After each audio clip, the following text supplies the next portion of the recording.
Assalamualaikum warahmatullahi wabarakatuh.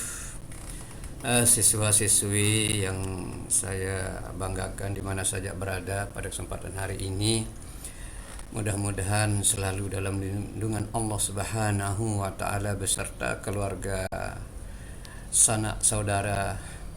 Amin ya rabbal alamin.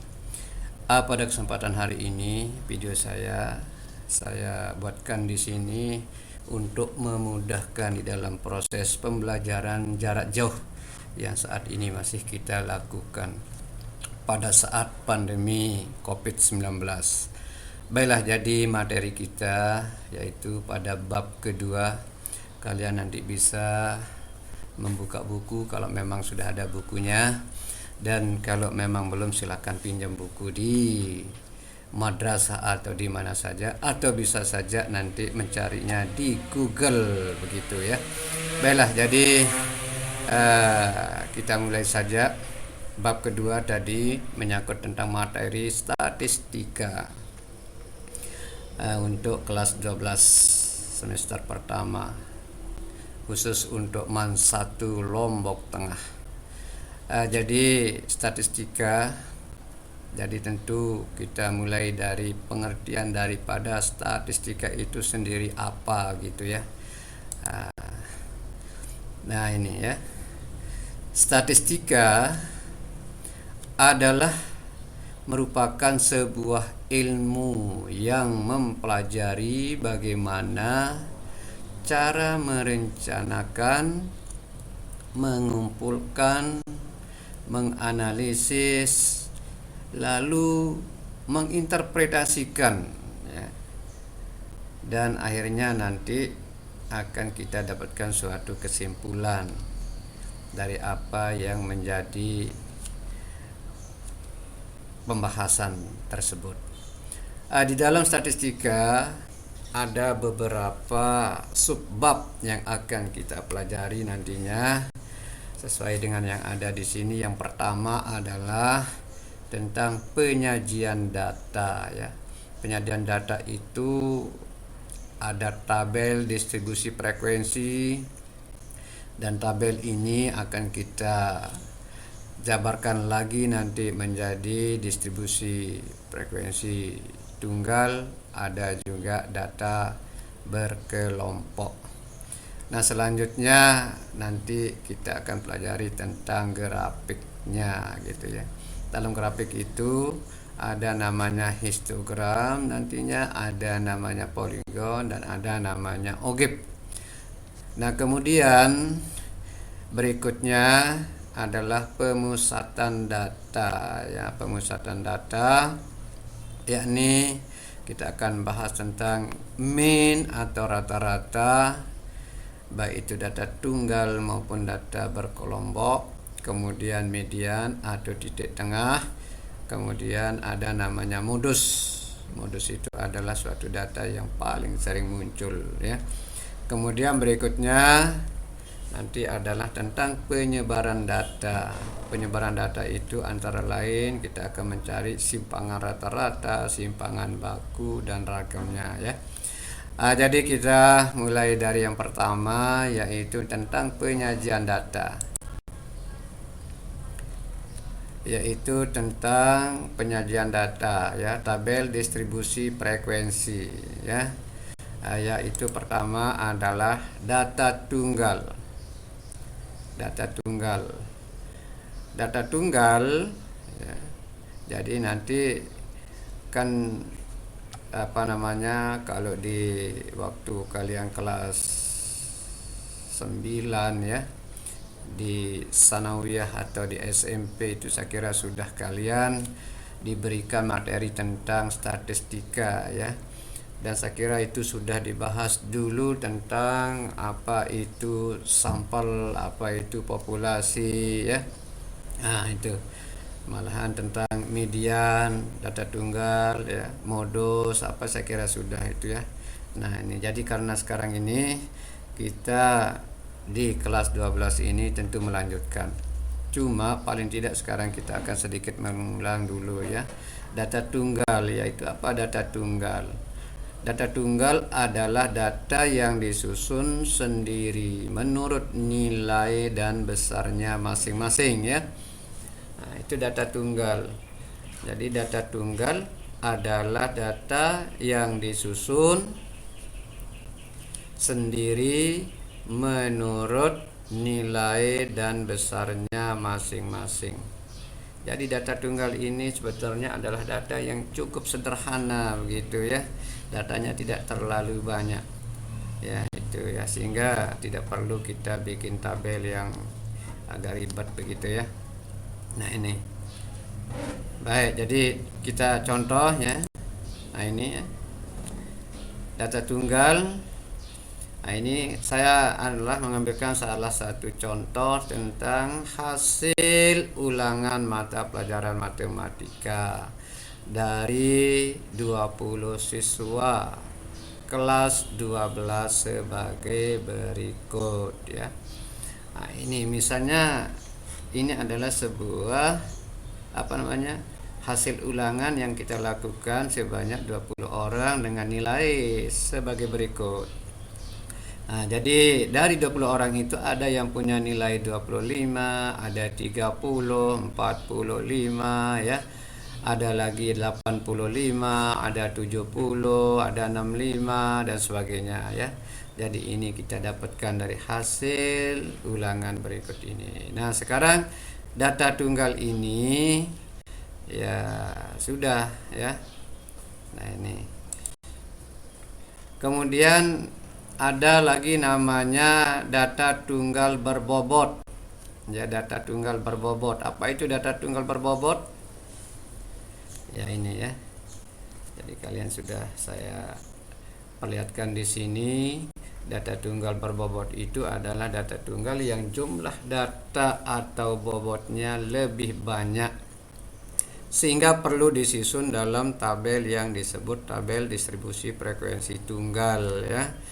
Nah, di mana letak beda antara yang berbobot dengan tunggal? Sebenarnya tidak jauh berbeda. Cuma di sini berbobot itu adalah datanya itu banyak yang sama begitu ya, banyak yang sama.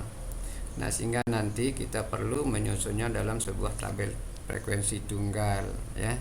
Nah, seperti ini ya. Ini data tunggal berbobot. Nah, ini.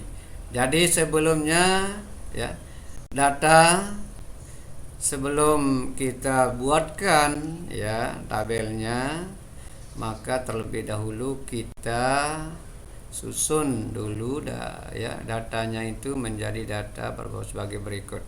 Jadi kita susun, sampai ke satu contoh ya. Data nilai hasil seleksi Olimpiade Matematika dari 40 siswa sebagai berikut. Nah, jadi datanya ini artinya kita susun dari yang terendah ke yang paling tinggi gitu ya. Nah, jadi itu datanya ini. Jadi mulai dari 25, kemudian 30, 35, 40, 45, 50, 55, 60, 65, 70, 75 sampai dengan 80 yang tertinggi ya. Nah, ini sekarang dari data ini kita bikin ya, tabelnya ya seperti di bawah ini. Nah, itu. Jadi kita lihat di sini bahwa masing-masing daripada datum itu sendiri ya, itu banyak yang sama atau beberapa yang sama ya. Nah, itu yang tadi disebut dengan yang data yang banyak yang sama, seperti 50 di sini berapa gitu kan, 80 berapa, 70 itu banyak yang sama ya. Nah, maka di sini nanti bisa kita bikin tabelnya dalam bentuk tabel data berbobot ya. Artinya di sini dalam data berbobot itu, dalam tabelnya itu tentu kita akan bikinkan sebuah frekuensinya. Frekuensi ini adalah banyak ya, banyak dari masing-masing yang muncul begitu ya. Nah, jadi pertama dalam tabel ini kita bikinkan nilainya ya.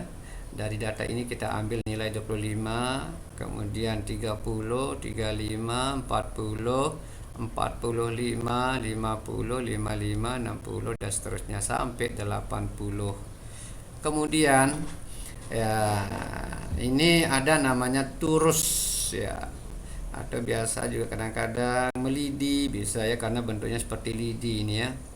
Ini menunjukkan pada saat kita menentukan ya satu data itu kita sebut satu, tulis satu garis itu ya lidinya. Kemudian ada kita temukan lagi yang 25, tulis berikutnya 2. Ada lagi kita tulis 3 gitu ya. Kalau tidak ada selesai. Begitu juga misalnya 30.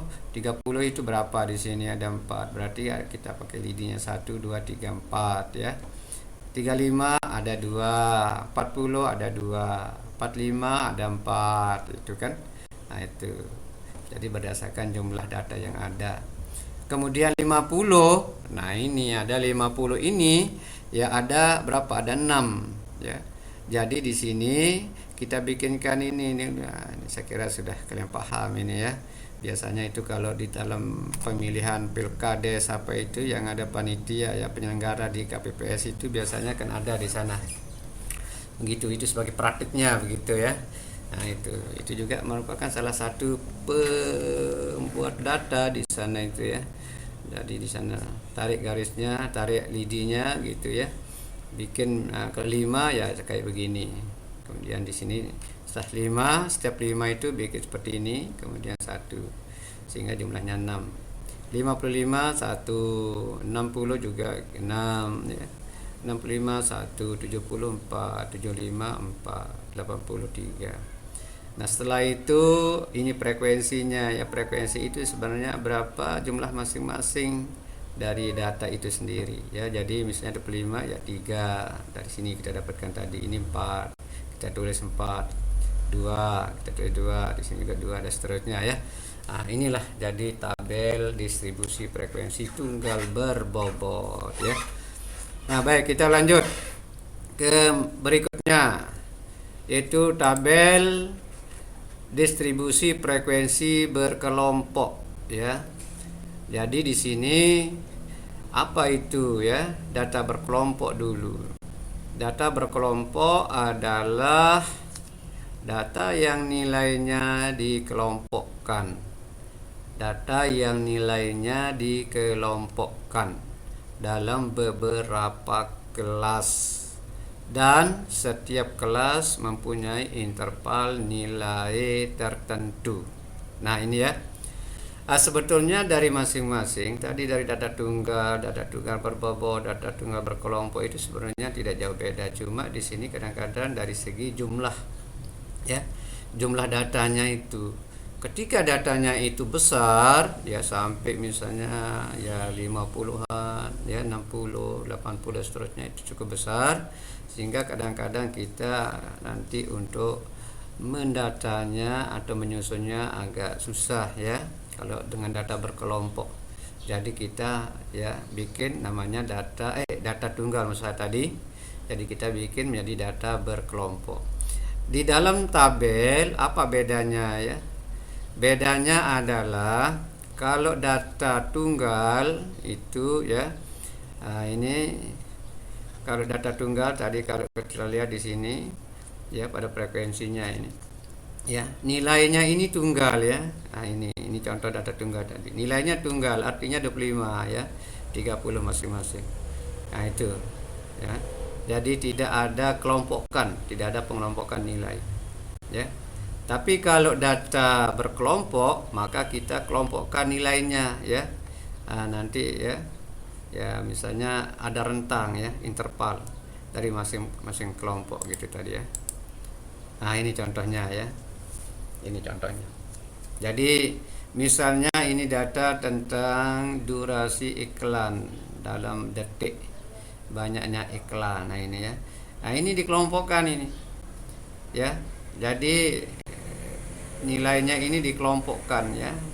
Artinya dari detik 21 sampai 30 itu. Nah ini ya, kita kelompokkan menjadi satu kelompok. Detik 31 sampai 40 itu satu kelompok. Detik 41 sampai 50 itu satu kelompok, dan seterusnya ya. Nah ini. Kemudian banyak iklan dalam detik 21 sampai 30 ada 24. Ya, kemudian 31 sampai 40 ada 54.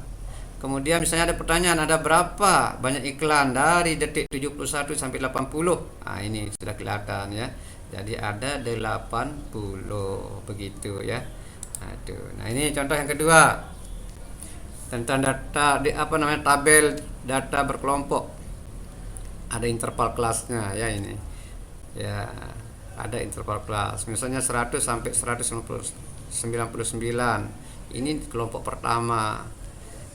Dari 200 sampai 299 kelompok kedua, dari 300 sampai 399 itu adalah kelompok ketiga dan seterusnya. Jadi di sini kita kelompokkan menjadi 1 2 3 4 5 6 7 kelompok ya. Nah, 7 kelompok itu ya. Frekuensi. Nah, ini ya, sama dengan tadi ya. Ya, jadi dari 100 sampai dengan 199 ada 15 gitu ya. Nah, kemudian dari 200 sampai 299 ada 20 dan seterusnya. Dan seterusnya. Ya. Nah, ini adalah contoh. Nah, ini juga contoh. Ini adalah tentang umur ya. Dari 25 sampai 35. Nah, itu golongan pertama, golongan kedua, golongan misalnya pegawai biasanya ya seperti ini ya. Nah, ini jadi banyak pegawai yang umur 25 sampai 35 dengan golongan 1 sebanyak 400.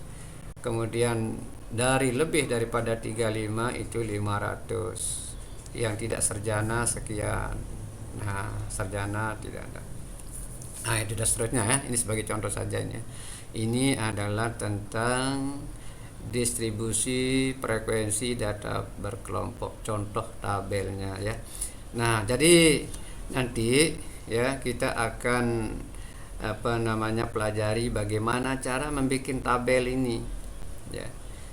Ya, jadi bagaimana membuat tabel ini atau bagaimana kita bisa mengelompokkan masing-masing ini apabila kita mengetahui data ya, atau dari data yang sudah terkumpul atau dikumpulkan kita akan bikin seperti ini. Bagaimana caranya ya? Dan kedua adalah bagaimana cara membaca tabel itu sendiri ya.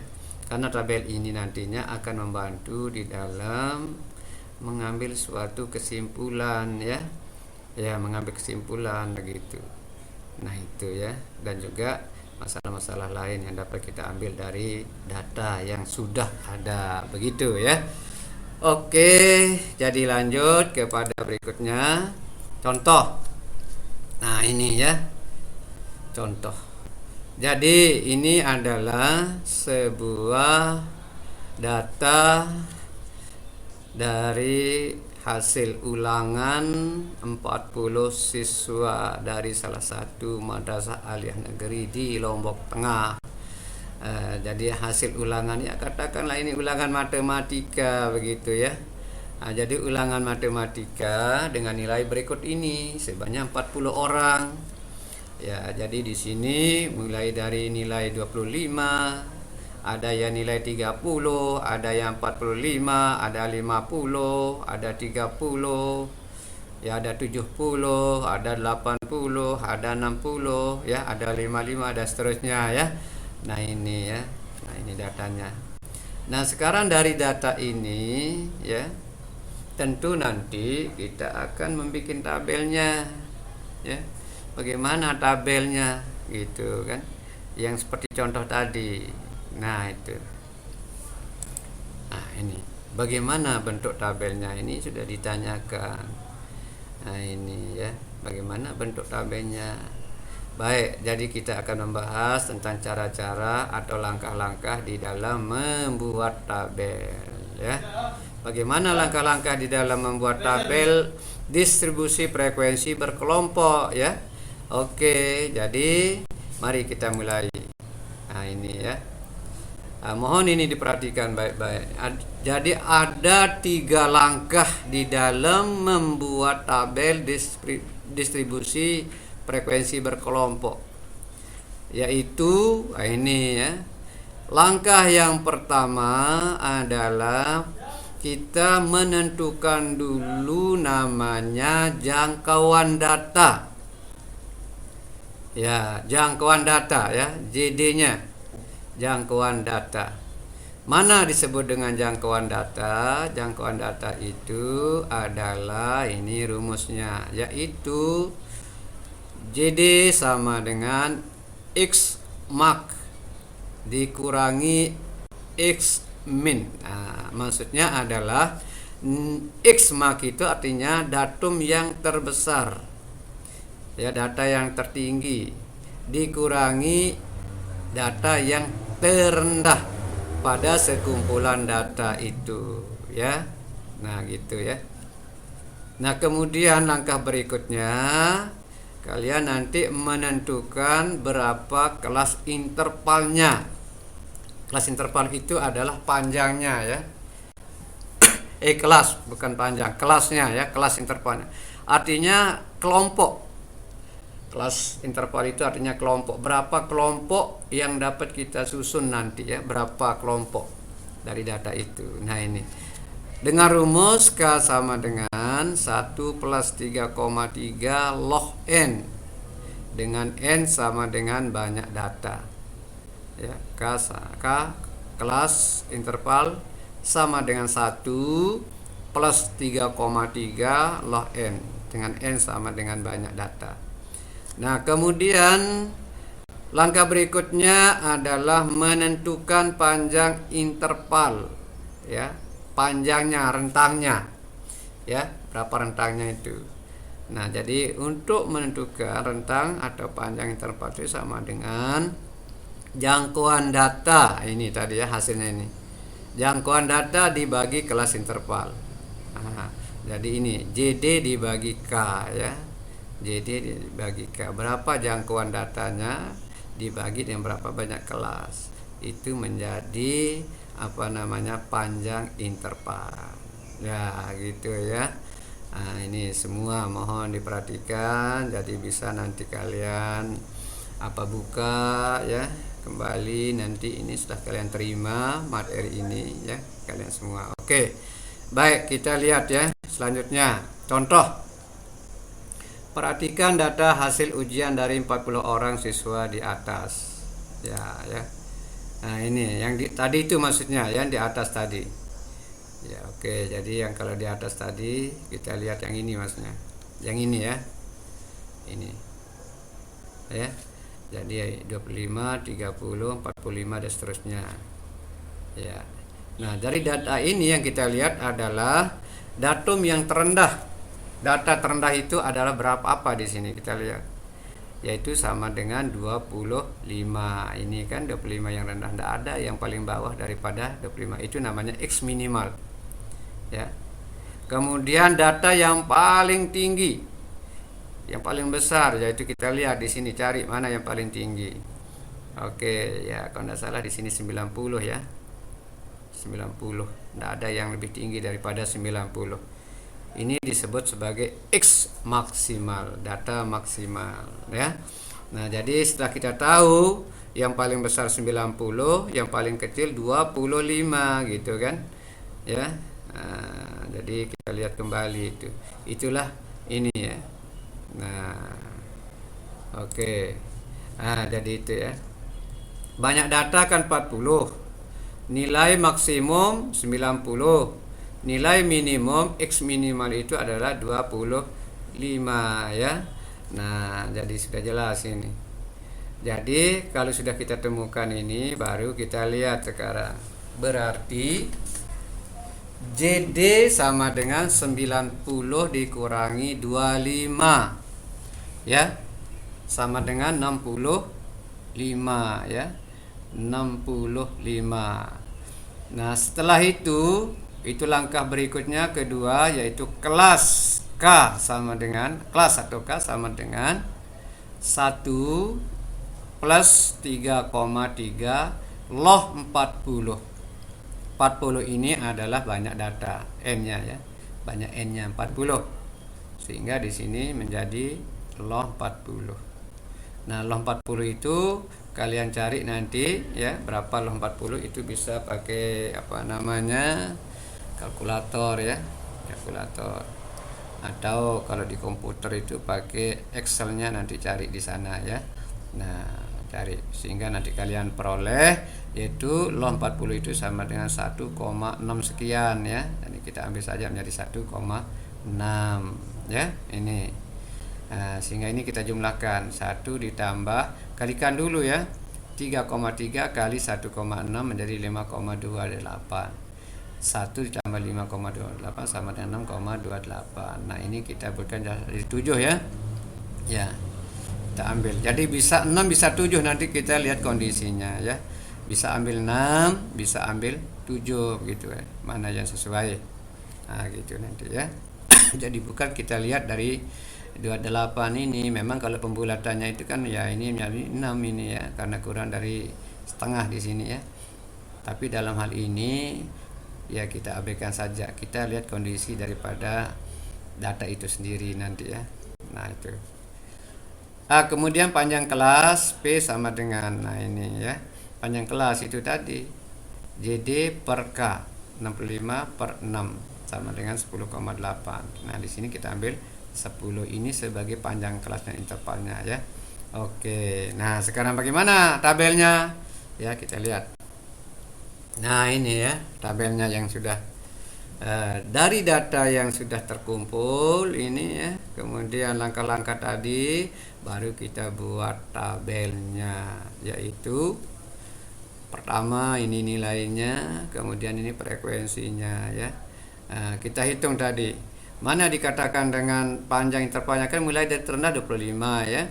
Jadi hitung 25, 26, 27, 28, 29, 30, 31, 32, 33, 34. Jadi ada 10 ya. Itu panjang kelasnya ada 10.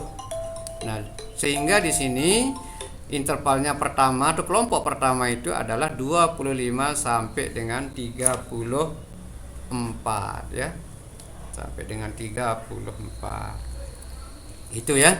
Nah, demikian juga ini dilanjutkan 34 mulai dari 35, hitung ya panjangnya 10 sehingga sampai 44.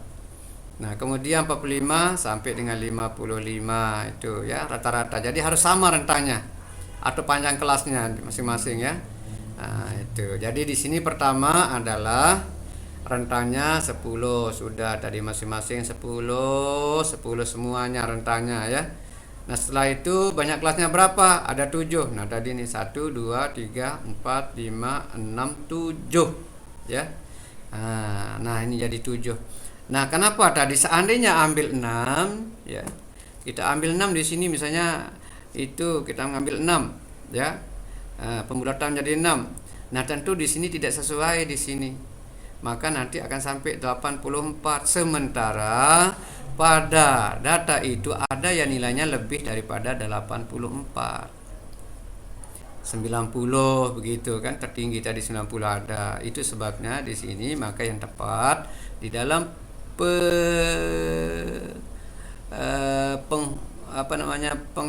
penghitungan ini ya, kelas ini kita sesuaikan dengan data yang ada. Maka di sini kita menjadi 7 yang lebih tepat, sehingga nanti akan terakumulasi ya nilai itu ya, bukan terakumulasi. Jadi di sini akan akan masuklah di sini ya, di dalam tabel ini nilai maksimal itu ya. Gitu.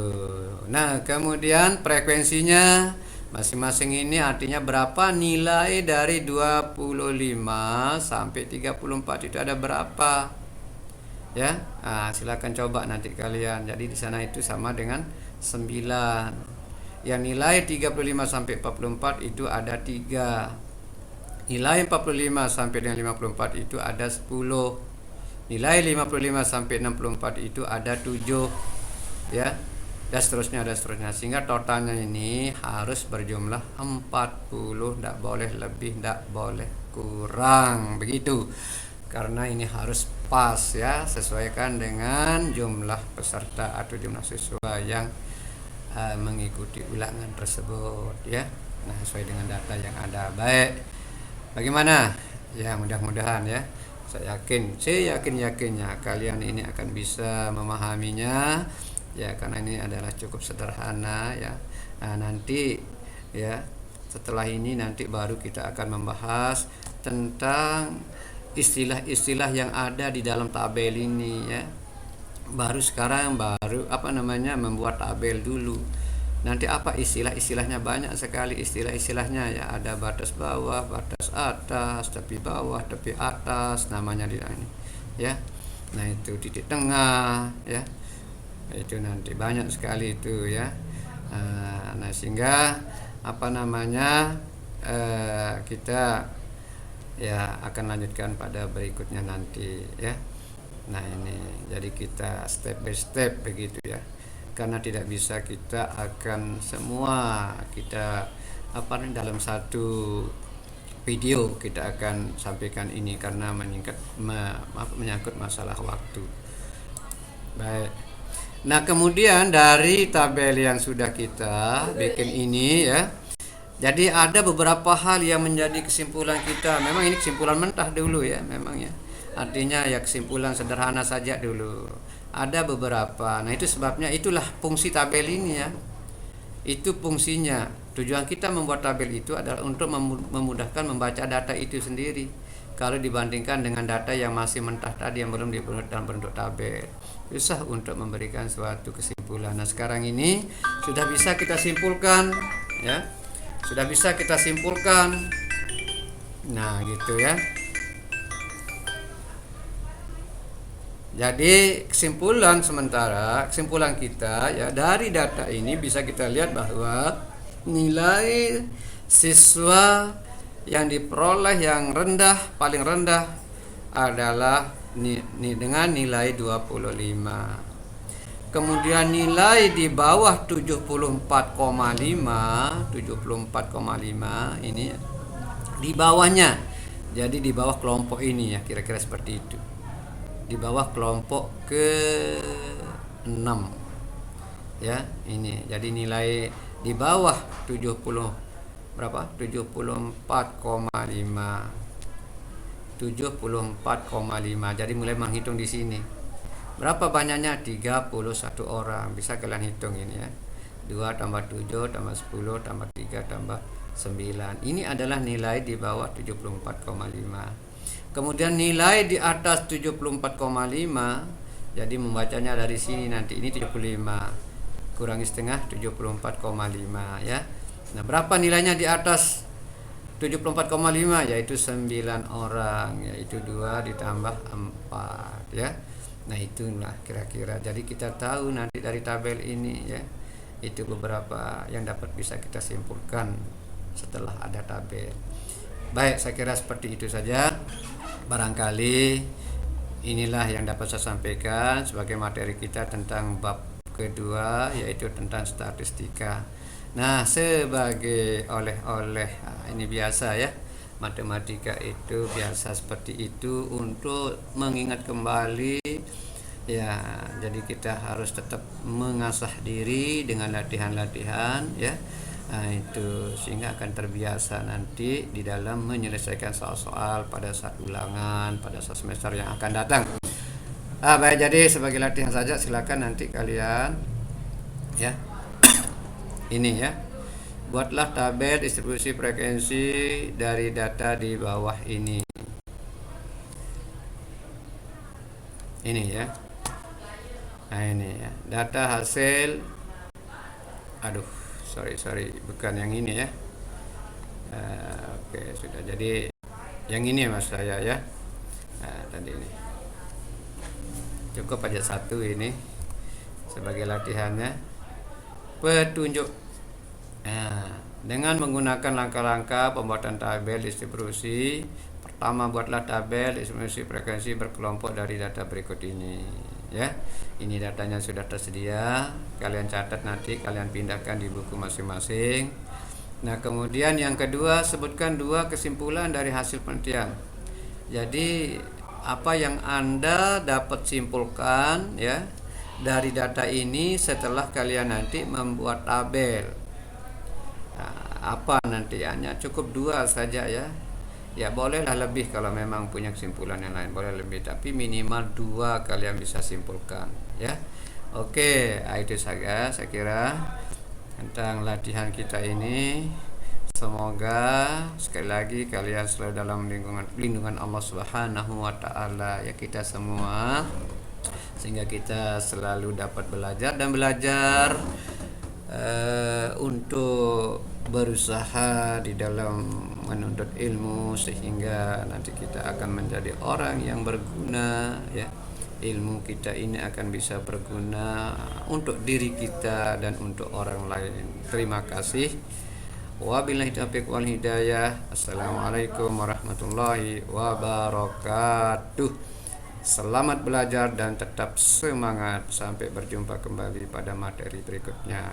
Terima kasih.